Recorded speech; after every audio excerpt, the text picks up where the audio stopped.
welcome to the Moon is Dead World's Dead World webisodes. I'm doing this for Halloween 15 this year for some of the movies that I really haven't had a chance to get to yet. I have started a new job, and that job is kind of keeping me away from doing a lot of the reviews that I normally do for this series. Normally what happens is I have contributors from different horror blogs who stop by and they give me a review of a movie that they've chosen to cover for Halloween 15. Then I post it, and then I also try to review that movie as well, so that we have like a double review sort of format going on, so you can see, you know, how one person felt and then how I felt as well.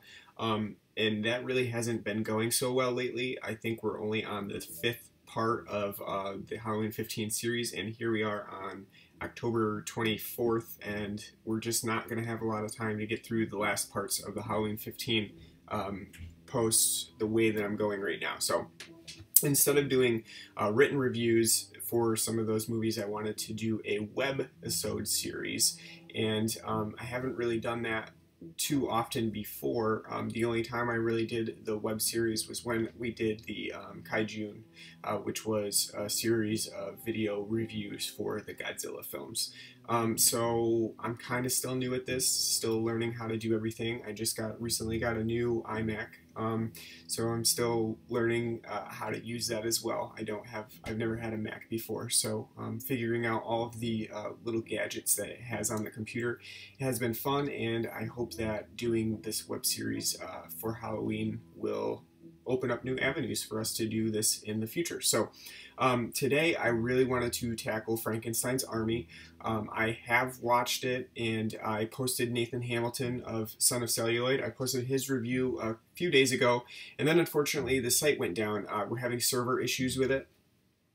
So I haven't really had a chance to log on and post my own review in written form of Frankenstein's Army. So instead of doing that, since we're having some technical issues, I wanted to go on and do a video review of it instead. So that way we can kind of get rid of that one. We can handle Frankenstein's Army and then move on from there, because I do have some other people's reviews. I have Mark Burridge's Cujo review, which will be going up as soon as the website gets back up. Which, you know, tech is working on that, so hopefully that'll be pretty soon. And then I also have some other people who should be contributing some reviews. I don't have them yet, so I can't post them, but we'll definitely be trying to get that in before Halloween ends. And even if it does end, I'll go into November, because you can never have enough Halloween. So we'll keep that going. So right now we're going to talk about Frankenstein's Army, which is it's actually a 2014 movie.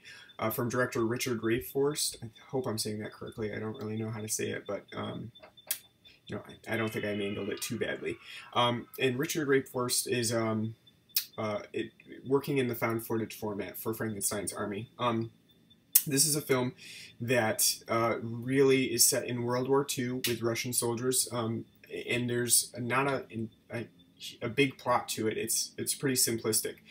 So we're following a group of Russian soldiers as they get a distress call during World War II for some of their comrades, and so they decide to set out to try to find them and help them as best they can in their dangerous situation. What they don't know is that they're walking right into a death trap, which is kind of quite literally mechanical based.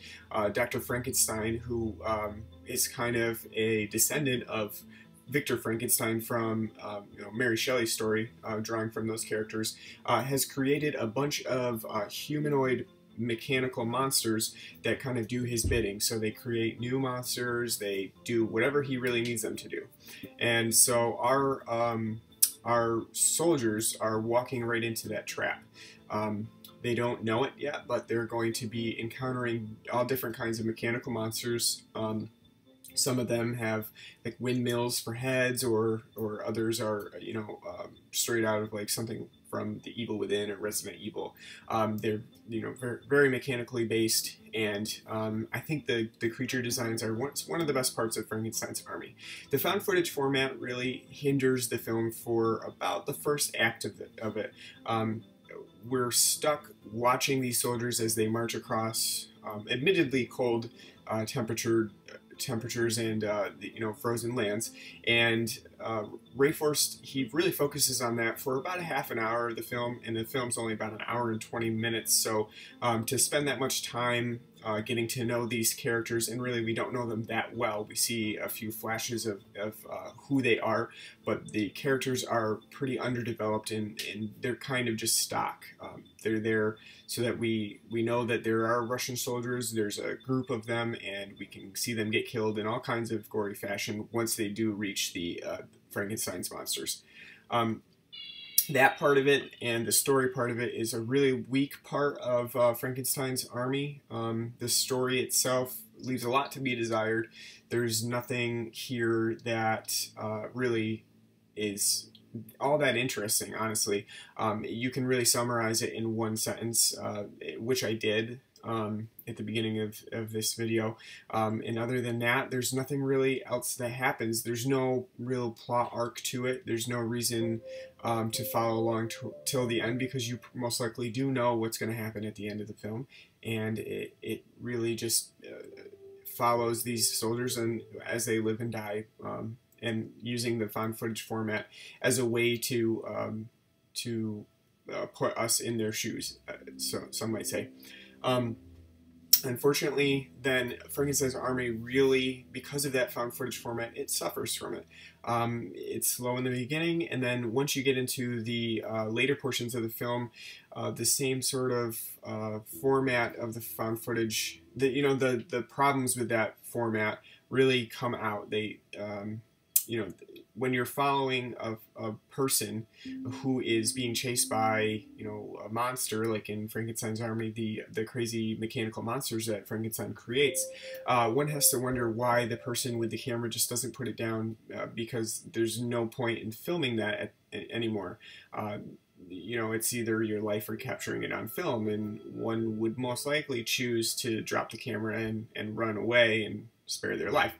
In Frankenstein's army, that's not really the case, but Ray Forst does kind of get around that by having the cameraman captured. So when the cameraman's captured, Frankenstein is able to film his monsters and his experiments, and that's kind of a way for him to showcase all that he's done. So it kind of makes sense towards the end of the film, and we do get quite a bit of scares in the middle portion of it, as we see the monsters attacking our crew. There's some good gore, and the special effects are really good. I did enjoy the monsters the most out of everything else that I saw in Frankenstein's army. With that said, I can't really give it a great score just because of all of the flaws with it, the found footage format being one of them. I'm not a detractor of the genre. I really don't mind found footage films if they're done well and they have a good realistic idea behind them. Unfortunately, Frankenstein's army is not one of them. The time period kind of limits the actual realism of having a camera there, the type of camera that we're seeing Frankenstein's army through. It just, that's not part of the realistic. It's I guess I would say it's an anachronism for the film's setting. So, and other than that, because there is no plot, there's really not anything here that forces the viewer to continue forward with the movie if it's not something that's already interesting to them in the first half hour. And Ray Forst wastes a lot of that time with a lack of characterization that just basically follows the soldiers as they march across a tundra. So with that, all that in place, there's not a lot to recommend about Frankenstein's army. I would say that stay for the monster designs because they are the best part. But if you're looking for a strong story, a strong plot, strong characterization, none of that's really here. And unfortunately, the found footage format does really hinder Frankenstein's army.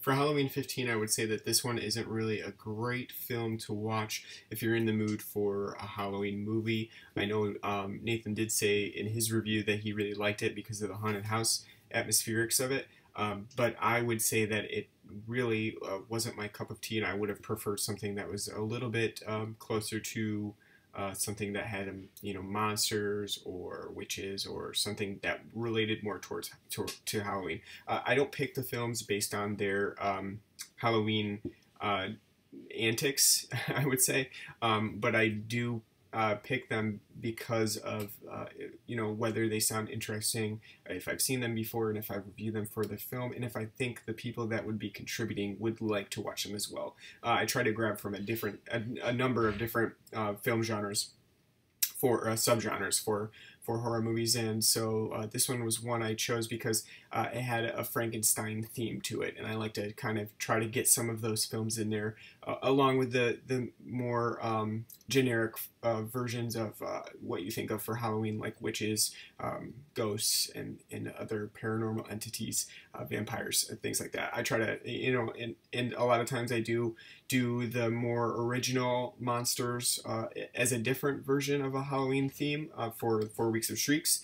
This year we were back to Halloween 15, and so I decided to use this one for that. So hopefully you enjoyed this video review. If you liked it, let me know, and I can do more of them. If you didn't like it, let me know as well, and I can change the format up or make it so that it works better for everyone that's watching.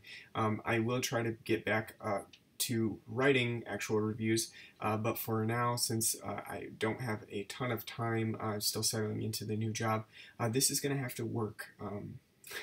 And I know that I'm not a great video person, but I'm doing the best I can. So let me know. Hopefully you enjoyed this video review, and I will be back again with my video review, I think, of Cujo. Thanks for watching.